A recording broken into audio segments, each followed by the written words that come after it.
अस्सलाम नाज़रीन, पाकिस्तान चलेंगे। हमारे ब्यूरो चीफ हैं पाकिस्तान से, उन्हें पूछेंगे कि क्या पाकिस्तान की सूरत हाल है, पेशावर में कोई अहमदी है उस पर हमला हुआ है। जी अस्सलाम वालेकुम सर। जी वालेकुम अस्सलाम। जी क्या रिपोर्ट है पेशावर से, कोई अच्छी खबर नहीं मिली?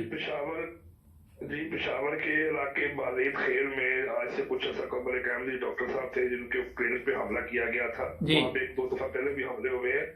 तो डॉक्टर मंसूर साहब हैं वहाँ पर, जो कि मंसूर अहमद साहब के बेटे हैं, जो पहले जिनके क्लिनिक पे हमला हुआ था बिनियामीन। जी।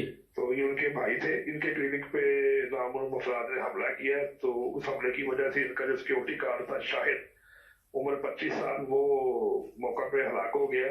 और एक शख्स और इनके पास खड़ा था, वो जख्मी हो गया। बाकी डॉक्टर साहब और उनके जो दूसरे हमले के अरकान थे वो अल्हम्दुलिल्लाह महफूज रहे हैं हमले से, और वो खैरियत से। तो ये जो 25 साल का लड़का आप बता रहे हैं, ये भी अहमदी था?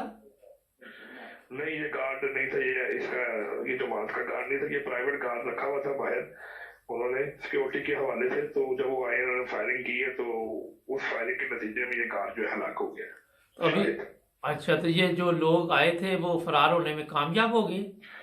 जी, वो यहाँ से फायरिंग करते हुए फरार हो गए हैं। बस अल्हम्दुलिल्लाह ये कि डॉक्टर साहब महफूज रहे हैं, और ये गार्ड मौके पे हलाक हो गया। और एक बंदा और है जो शदीद जख्मी है, जिसकी इतलात अभी मिली थोड़ी देर पहले कि वो शदीद जख्मी, उसको हॉस्पिटलाइज कर दिया है।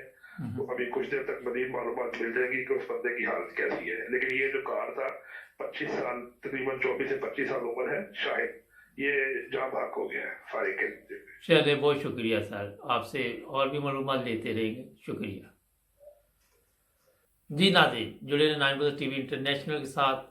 हमारे चैनल को भी करें सब्सक्राइब। अल्लाह हाफिज़।